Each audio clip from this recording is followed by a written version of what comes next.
बच्चों, let's read this question. So this question says thermodynamics is concerned in part with transformation between. Okay, option A is different forms of our heat energy. Option B is internal energy at various temperatures, and option C is one form of mechanical energy into other forms, and option D is heat, internal energy and mechanical work. Okay, तो चलिए बच्चों, अब हम इस question को start करते हैं। तो देखिए बच्चों, इस क्वेश्चन का जो आपका की कॉन्सेप्ट है, इस क्वेश्चन का आप की कॉन्सेप्ट क्या लिख सकते हैं। देखिए, इस क्वेश्चन में उसने हमसे बोला है कि thermodynamics is concern in part with transformation between. ठीक है, हम क्या करते हैं, किस पार्ट के ट्रांसफॉर्मेशन के फॉर्म में पढ़ते हैं। ऑप्शन है different forms of heat energy, B में लिया है internal energy at various temperature, C में दिया है one form of mechanical energy into other forms, D में दिया heat energy and mechanical work. ठीक है, तो देखिए बच्चों, इस क्वेश्चन का जो आपका की कॉन्सेप्ट है, ये आपका देखिए फर्स्ट लॉ ऑफ थर्मोडायनेमिक्स पर बेस्ड क्वेश्चन है।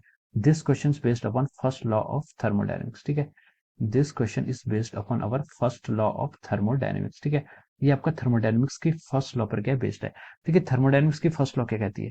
थर्मोडायनेमिक्स की आपकी फर्स्ट लॉ कहती है कि जो आपका चेंज इन इंटरनल एनर्जी होता है, change in internal energy it is equal to our D Q minus D W. ठीक है, this is the first law of thermodynamics. ठीक है, ये डी यू क्या होता है आपका, D U is equal to D Q minus D W. ठीक है, ये आपके देखिए स्टेट फंक्शन होता है और डी क्यू और डी डब्ल्यू आपका पाथ फंक्शन होता है। ठीक है, इसलिए मैंने इसको इस स्टेट में लिखा है। ठीक है, मतलब यहाँ से हम देखिए इसको ऐसे भी लिख सकते हैं, D Q is equal to over D U plus D W. ठीक है, this is our first law of thermodynamics. ठीक है, तो फर्स्ट लॉ ऑफ थर्मोडायनेमिक्स कहती है, आपने किसी सिस्टम को अगर देखिए डी क्यू हीट दी हुई है, ठीक है, तो कुछ पार्ट तो हीट का क्या जाएगा, यू डी यू मतलब चेंज इन इंटरनल एनर्जी, उसके इंटरनल एनर्जी को चेंज करने में जाएगा, और कुछ वर्क पार्ट क्या जाएगा उसका डी डब्ल्यू, यानी कि वर्क डन करने में क्या जाता है, चला जाता है। ठीक है, तो डी क्यू आपका D U plus D W के फॉर्म में क्या होता है आपका, इस तरह से यूटिलाइज हो जाए। This is the first law of thermodynamics, और ये कहती है कि जो आपकी हीट एनर्जी होती है वो इंटरनल एनर्जी और डी डब्ल्यू के आपका मैकेनिकल वर्क करने में आपका कैसे कन्वर्ट होता है। ठीक है, this is about from the first law of thermodynamics. तो देखिए, क्वेश्चन में उसने बोला था कि thermodynamics is concern in part with transformation between.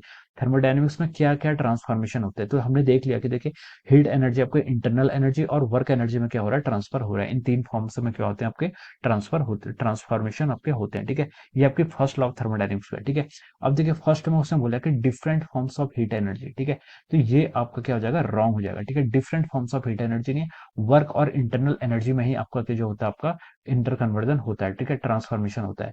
B में उसने बोला आपसे internal energy at various temperature, ये भी आपका रॉन्ग है। ठीक है, internal energy at various temperature, ये आपका क्या हो जाएगा, इसके करस्पॉन्डिंग आपका रॉन्ग आंसर हो जाएगा। ठीक है, सी में उसने बोला कि one form of mechanical energy into other forms. ठीक है, ये भी आपका रॉन्ग है।